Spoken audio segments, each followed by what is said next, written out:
On August 29th, 1988, the Soviet-backed government of Afghanistan sent an Afghan cosmonaut into space. The Soviet space rocket was successfully launched early this morning from Central Asia, heading for the Mir space station. For the first time, an Afghan cosmonaut joined the Russian crew.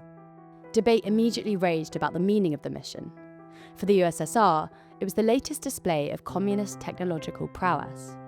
For the Americans, it was a desperate propaganda ploy, staged by a Soviet government then making an ignoble retreat from a disastrous war in Afghanistan. Yet for many Afghans, it was a moment of national pride and celebration. At the centre of this story is the mild-mannered, mustachioed 29-year-old pilot named Abdul Ahad Momand. He saw his mission as a chance to send a message of peace to the world. "Take your neighbour by the hand, lay down your arms," he said, in a message broadcast across the world from the space station. "Let's solve our problems through dialogue." Welcome to Last Rites. This week we'll be talking about Abdul Ahad Momand, the first and only Afghan sent up into space. I was really excited when we decided to do this story because his life is fascinating for so many reasons. There's obviously the compelling narrative of him actually going up into space and the story of the mission itself, which had some mishaps and a very difficult landing back to Earth. But then I think the more interesting thing about his story is he did this mission at a time of extraordinary geopolitical flux. This is the tail end of the Soviet war in Afghanistan. It is the twilight years of the Cold War and of the USSR itself. And it's a time in Afghanistan of real transition and tragedy. Momand's mission is really symbolic, but it's symbolic to lots of different people and for different reasons. And so there's great debates, as you mentioned in your intro, about what this flight means. And so I think it's so fascinating when you get these figures from history who are symbols, but who are these very ambiguous symbols, because it really begs the question of what did he think the meaning of his mission was? Yeah, and when I was writing this obituary, I had to keep sight of the fact that we were talking about a man who grew up in Afghanistan. Not that much is known about Momand, about his early life, even his birth date. We don't know when he was born, and it's put rather vaguely as the 1st of January 1959.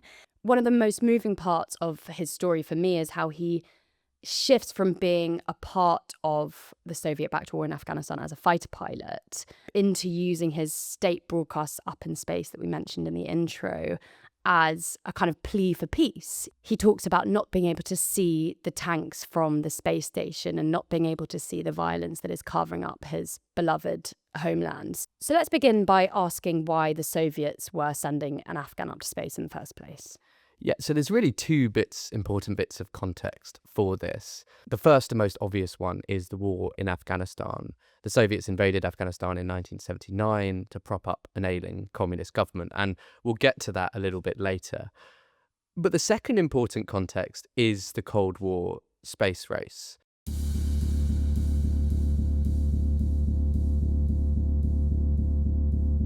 So this begins really in the late 1950s when the Soviets launch Sputnik, a satellite, into space. And it's this really shocking moment for the Americans because the Soviets have really beaten them to it.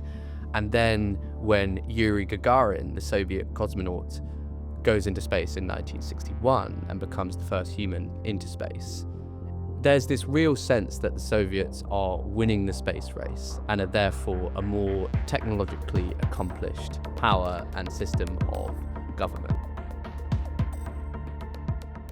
There's this really lovely moment in Momand's life when he's a young boy living in Kabul, and Gagarin has just done this incredible mission, and he's on this kind of world tour, as it were, to talk about his mission. He comes to Afghanistan and he speaks, and this is a broadcast that Momand listens to, and he says something like, "One day, one of you Afghans will be sent up to space." And Momand sees this as a really pivotal moment in his own life. Yeah, so it's a real propaganda coup for the Soviet Union in this global battle for hearts and minds, which is the Cold War.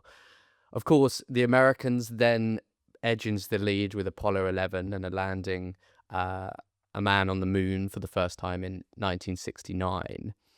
And by the 1970s, the space race has transformed from these kind of moonshot efforts to become the first to do something to a more routine effort at sending satellites into space in order to conduct scientific research. The Soviets still see an opportunity for propaganda wins in this new version of the space race because these space stations that are set up to orbit the Earth, there needs to be various kind of shuttle buses running between the Earth and these space stations to take back the scientific material they're researching in order to swap the crews over. And the Soviets basically decide that this is a really good chance that they can send up cosmonauts from Eastern Bloc or Soviet-aligned countries in order to essentially drive these shuttle buses, these spacecrafts, between Earth and these orbiting space stations. And is that an example of Cold War power hierarchy in play? The idea that the Soviets have the apparatus and they want to send up their sort of proxy states up for them. I mean, is that about power? Yeah, exactly. I mean, it's a win-win for both countries in a way. I mean, as you say, the Soviets get to prove to the world their technological prowess. And as you say, the missions are more or less in the control of the Soviets. But for these countries, so for countries like Eastern Germany or Syria or Czechoslovakia, they get a fantastic photo op of one of their so-called cosmonaut researchers going up into space. They'll often come down and the Soviet leader of the time will shake hands with the leader of the Eastern Bloc country. And it's a real sign that they are at the real cutting edge of technology in these countries that otherwise perhaps wouldn't be seen to be in that position. You just mentioned Syria, and I think it might be good for our listeners just to talk a bit about who these allies are, because you've got states in the Eastern Bloc, so places like Czechoslovakia, Poland, East Germany. And then you mentioned Syria. So who are these more global allies? Well, you've got countries like Cuba, like Syria, Mongolia. So the Soviets really see their space program as a way to build and cement these international alliances Beyond Eastern Europe. Beyond Eastern Europe. And so that's why in the late 1980s, so in 1987, the Soviets come to an agreement with the Soviet-backed Afghan government that they want to send a Afghan cosmonaut into space. Okay, and Momand is selected out of about 400 applicants to be sent up to space. Let's talk a bit about him and why he is selected. So the Afghanistan that Momand grew up in was a completely different place. This was 1959. A period of relative stability and peace. Afghanistan was ruled then by a constitutional monarch, King Mohammed Zahir Shah. And many people see this as Afghanistan's golden period, although when I sent you the script, you said, be very careful because a lot of Afghanistan at this point is deeply conservative, especially in the rural parts. And actually, when I say Afghanistan's golden period, I perhaps mean Kabul, which is a city, the capital of Afghanistan, is pretty liberal and progressive, I think it's fair to say, in the 60s. Momand grew up about 100 miles south of Kabul into a kind of peasant farming family. As I said at the beginning, not much is known about him. But we do know that he went to Kabul aged about 16. This would have been the mid-70s. Kabul was then known as the Paris of Central Asia. So this was a period of rapid infrastructure development, huge social modernization. Women had far greater freedoms than they do today. They didn't have to wear the hijab. They could be doctors or teachers or scientists. The king had enshrined freedom of speech and freedom of the press. So this really was a period of huge progress in the capital. So he's there around 1975 and he studies at the city's Polytechnic University. And then in 1978 comes the Saur Revolution, which was the military coup which brought the communist government that you have mentioned into power in Afghanistan. Tanks loyal to young communist army officers now guard the palace where President Daoud, the last of the Afghan royal family, ruled. Inside, he and his family, including his young grandchildren, were shot dead when his palace guard lost their courageous battle to defend him. The government claims they had to shoot them because they refused to surrender. Now, the USSR waged into this war about a year later to prop up the communist government, which wasn't doing very well. And this instigated a 9-year war where the Soviets fought the Mujahideen, the Islamic insurgents who were waging a sort of guerrilla war in their homeland. So Momand is drafted into the army in 1978 following the military coup. And he receives aviation training in the Soviet Union before joining the Air Force as a fighter pilot in 1981 after the USSR had invaded Afghanistan to prop up the ailing communist regime. Yeah, it's worth saying that his training in Russia is not directly linked to the war. As you mentioned, he's drafted into the army in 1978 and he's actually sent to Russia before the war opens. And the Soviet Union have been training Afghan pilots for decades at this point. The Soviet Union have been interested in Afghanistan since at least the 1950s. And why are they interested in Afghanistan? Well, because in a way it is on their border, because obviously Yeah. you have what is now places like Tajikistan and Kazakhstan were then Soviet republics, so part of roughly the Soviet Union. And essentially Soviet policy from the 1950s onwards is about keeping a neutral, relatively stable and friendly government in Kabul. The Soviets actually aren't that interested in fomenting a communist revolution in Afghanistan. Really? Lenin is famously scathing about the possibility of the so-called peasant farmers of Afghanistan ever rising up and becoming communist. The country is seen as very backward, so it's not seen as a particularly helpful place for communist insurgents to try and foment a revolution. So is this why it's called their Vietnam? Because there's a sense by the end of the war that it's all been for nothing? Well, I think it's their Vietnam for a number of reasons, not least because they're dragged into it in this kind of quagmire fashion.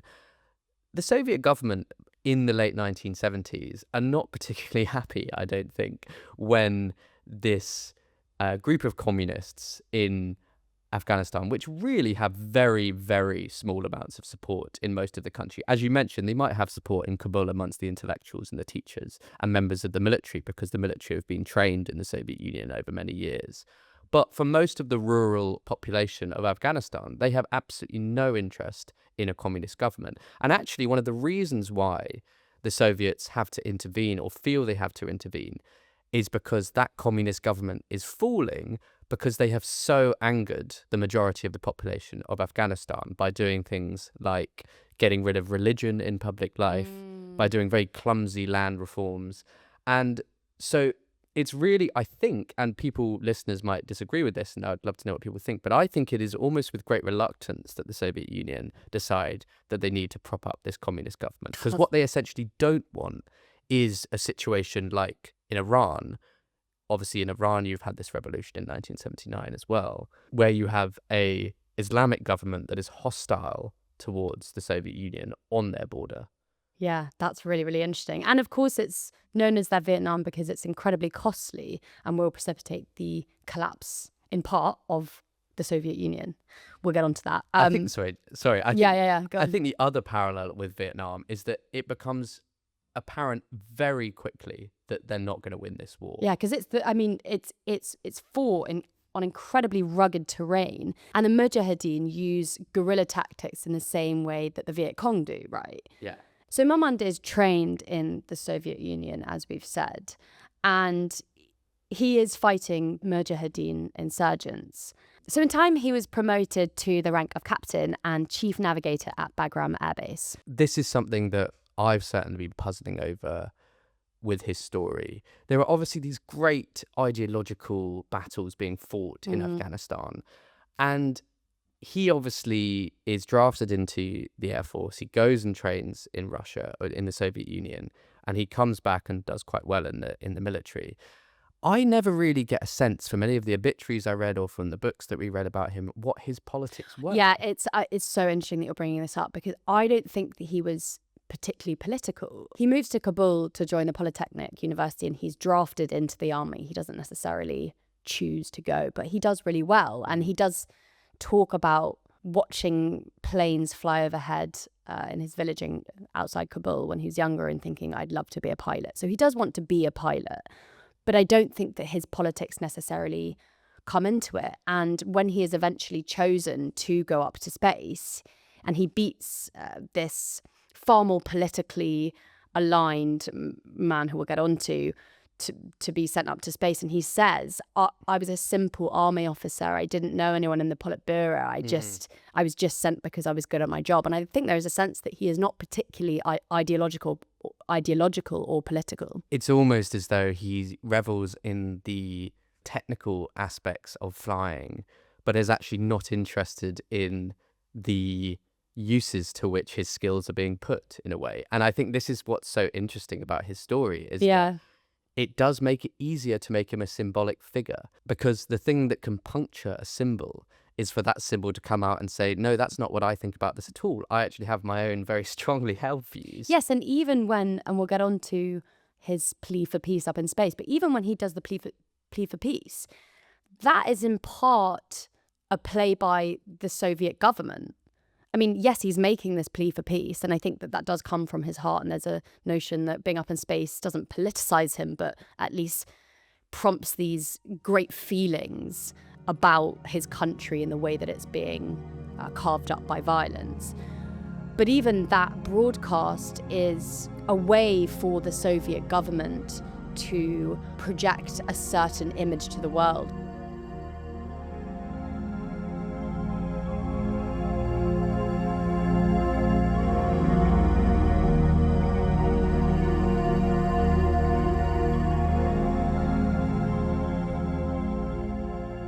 So in 1987, Momand is chosen out of 400 applicants to be sent up to space.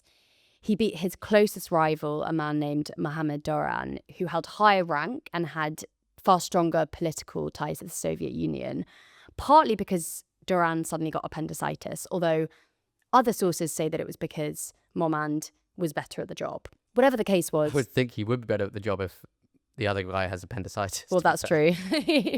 Now, this is 1987, and the military campaign in Afghanistan is faltering, which is really important context as to why they end up sending him to space. Yeah, I think faltering is probably a generous way to put it. Yeah. I mean, this has been an 8-year disaster by this point for the Soviet Union.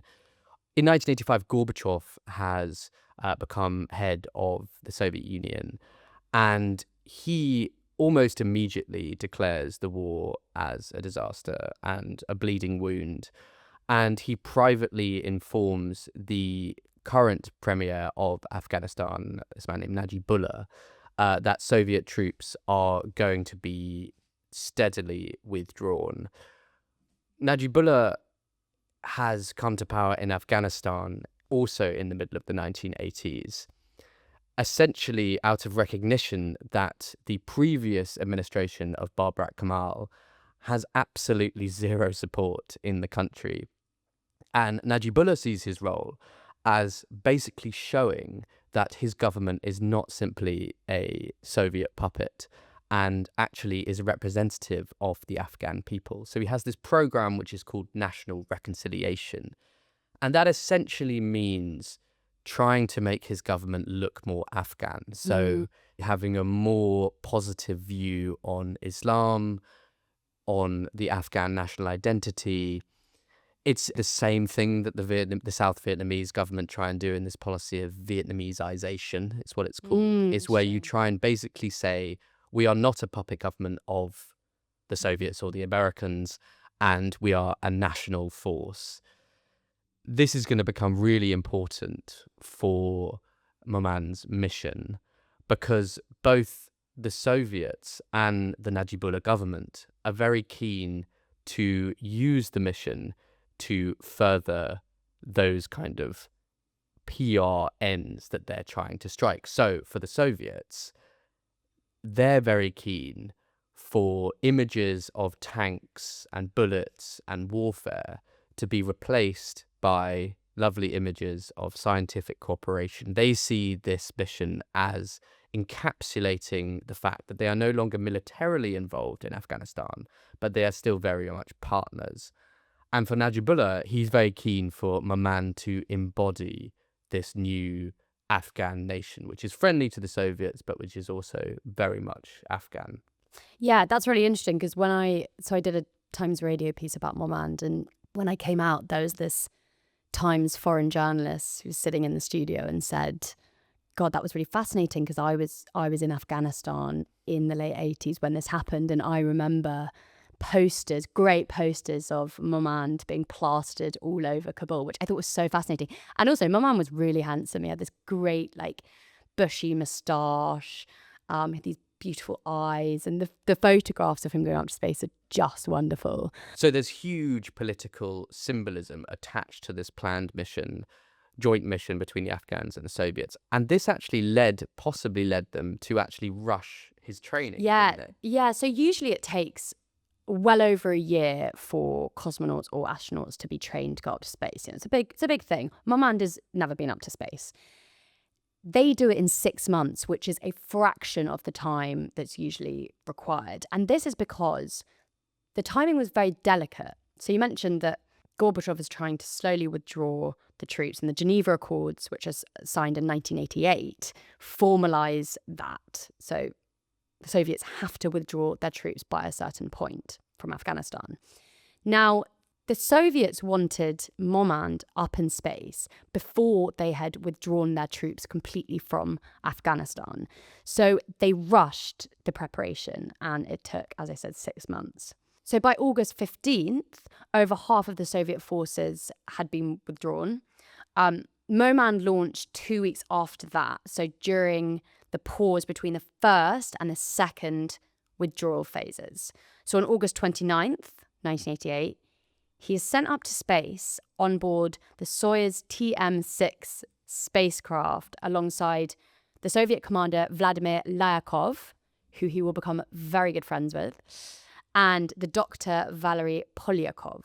So the mission is going to take 9 days, and they're headed for the Mir station, which is the world's first continuously inhabited station, 230 miles above Earth. The Mir is a permanent laboratory, so its resident crew had been approaching a 1-year record, which for the Soviets was a massive leap ahead of the Americans. So the Mirs, they're sort of conducting scientific research, aren't they, up there? And anyone who's seen the Andrei Tarkovsky film Solaris, where you may or may not have seen, where a man goes up to this horrendous space station and meets these kind of two completely mad scientists who have been there for decades. I mean, it's that kind of thing, isn't it? Where people are staying out there for prolonged periods of time and doing research into human physiology, into material science, into astronomy. Yeah. So tell us about the mission. So he sets off and it's going to last 9 days. What happens, while he's up there?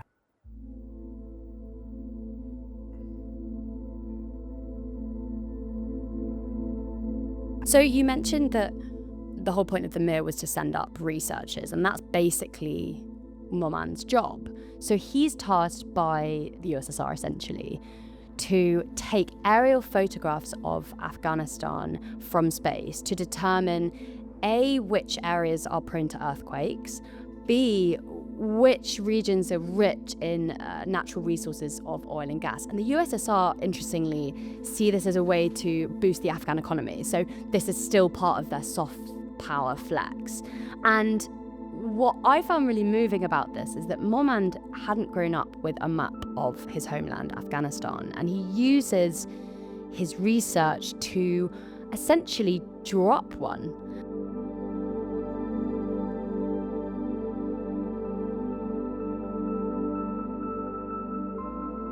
So when he was up in space, Momand said he felt a massive responsibility on behalf of the Afghan people whom he felt he was representing, and he talks about this in a really good Witness History BBC documentary.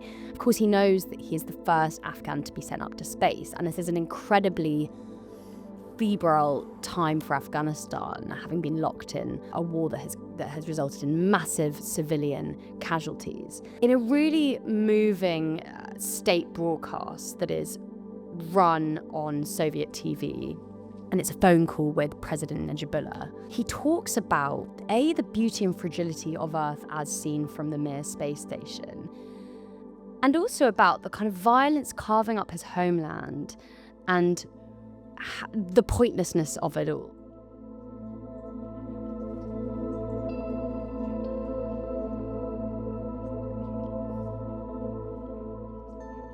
In that same phone call, he speaks to his mother, who is there with Najibullah. And actually, in one of the obituaries, they suggested that the reason for this call was that his mother had grown so concerned for his well-being that she wanted to check up on him. So amongst these great geopolitical forces, you have his mother, who's... Well, yeah, but then, because he is speaking to his mother, he speaks to her in his native Pashto, which becomes the fourth language to be used in space. And this is incredibly significant for the optics of the mission, because he's speaking in Pashto, he has taken an Afghan flag up with him, and he's also taken a copy of the Quran up with him. Yeah, so he becomes the first person to read the Quran from space. As you said, this was part of a certain image the Afghan government wanted to display, partly because the Mujahideen was constantly calling the government atheistic and anti-Islamic. So the Afghan government wanted not only for Momand to bring up a flag and symbols of national pride, but to show that the government was religious. And to do this, to read the Quran, he has to be held by the legs by Lyakov, who is the Soviet commander on board the space station and who becomes a very, very good friend of his, to stop him floating off. So he wears a skull cap, and Lyakov is like holding his legs to stop him floating away. So it's this brilliant, brilliant image.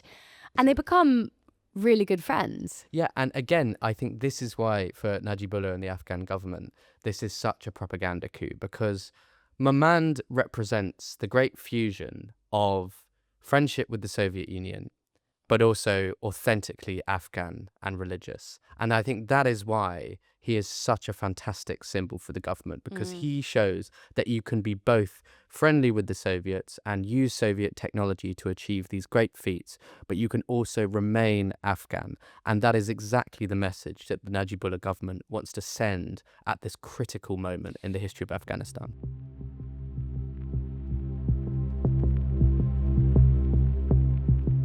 So they've been up in this space station for a number of days, and then they have to return back to Earth. And this is not a particularly smooth return, is it? No, so there's a computer glitch, which means that they can't re-enter the atmosphere in order to go home. And they end up being suspended in space for 25 hours, and they're confined to this really cramped compartment with dwindling oxygen supplies, basically no food or water, and no way to go to the loo. Momand later said that they were exactly 2 seconds away from being permanently marooned in space. So a second computer malfunction resulted in a 60-second countdown to jettison, so to throw off the fuel and batteries needed to transport them back to Earth. The 6 o'clock news from the BBC. 2 cosmonauts, one from the Soviet Union and one from Afghanistan, are marooned in space tonight. The plight of the Soyuz TM-5 is being watched closely by specialists in the West, and although the Soviets say that all is well, observers here disagree. They think the cosmonauts are in serious danger. Now, there is an incredibly complex scientific and technological reason for these computer glitches. I won't go into them, partly because I don't really understand them, and partly to save the sanity of our listeners. Well, yes, but... You're looking like you do understand it. No, sorry, but we should say that, as I understand it, the reason was because of the intense sunlight they experienced when re-entering the atmosphere. And there is a criticism of the mission that the reason there was that intense sunlight was because they had brought the mission forward by 6 months in order to suit Soviet. We should say that that's completely unverified. That's conjecture. We don't. It's conjecture, but I think it's pretty fair conjecture that because they've moved it forward 6 months, there would be different weather conditions. So they have the 60-second countdown, which must be incredibly nail-biting. And what's really interesting is that Momand had been trained not to disturb Lyakov in flight. So Lyakov is the Soviet commander in charge of getting them home. Momand is a researcher. His job is not to get them home, but he notices this countdown, I suppose, on a kind of clock. And he's like to Lyakov, what the hell is that? And Lyakov is quickly like, oh my God, and stops it. And they do end up getting home, but it is incredibly nail-bitingly close to being marooned in space. So they finally touch down on September 7th, 1988. And they're treated to a hero's welcome. So he's awarded the Hero of the Soviet Union and the Order of Lenin, which are the highest honors for Soviet cosmonauts. And he's awarded the equivalent in Afghanistan. But the war is still raging. And it's incredibly symbolic that the day Momand returns and he has this great press conference and there's journalists kind of swarming around him, a barrage of rockets hits Kabul.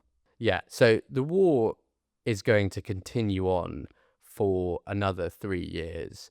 People expect when the Soviets withdraw their troops that the Afghan government of Najibullah is going to collapse immediately. It actually doesn't, largely because even though Soviet troops aren't there, the Soviets are still providing quite a lot of support to military support, weapons, yeah.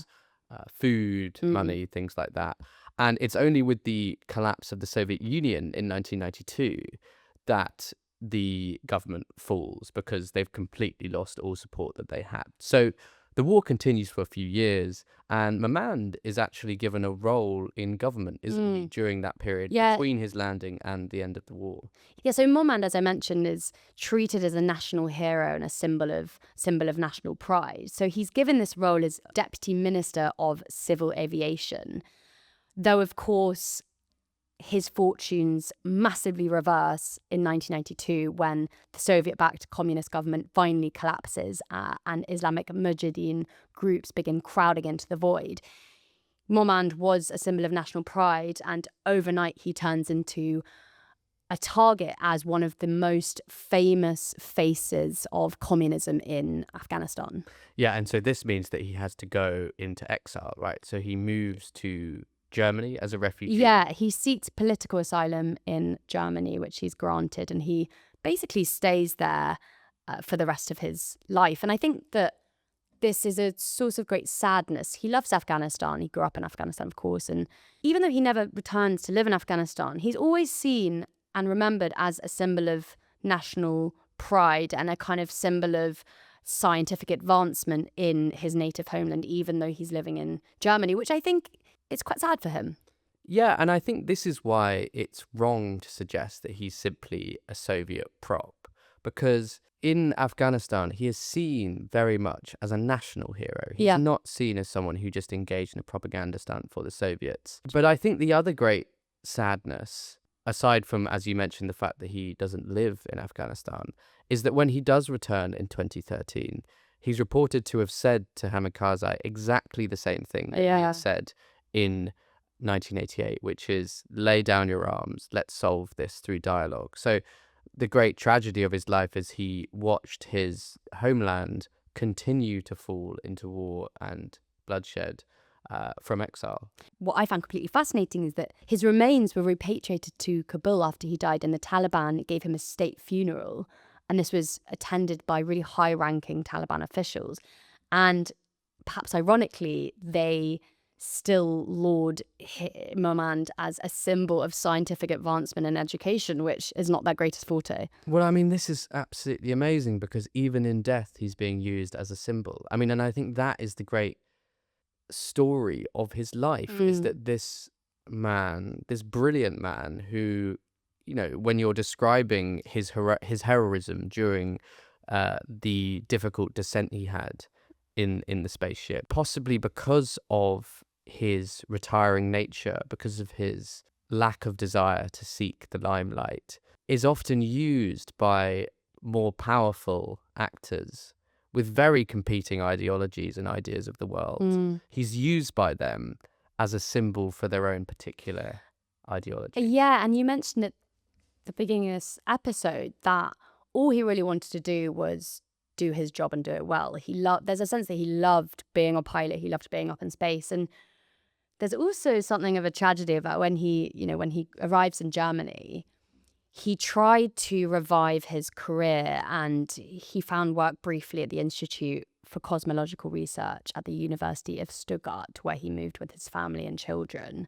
But he later got a job in printing and as an accountant. And when the Financial Times journalist Daniel Schaffer went to interview him and do a profile, he described Momand as a man who was doing a job that did not excite him, that he didn't want to talk about.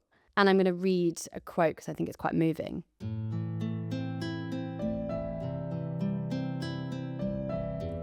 In his tidy house, only a painted picture depicting the cosmos, a poster about a conference in the early 1990s on outer space in Norway, and a small metal model of a Soyuz TM aluminium capsule act as a reminder of a long-gone life.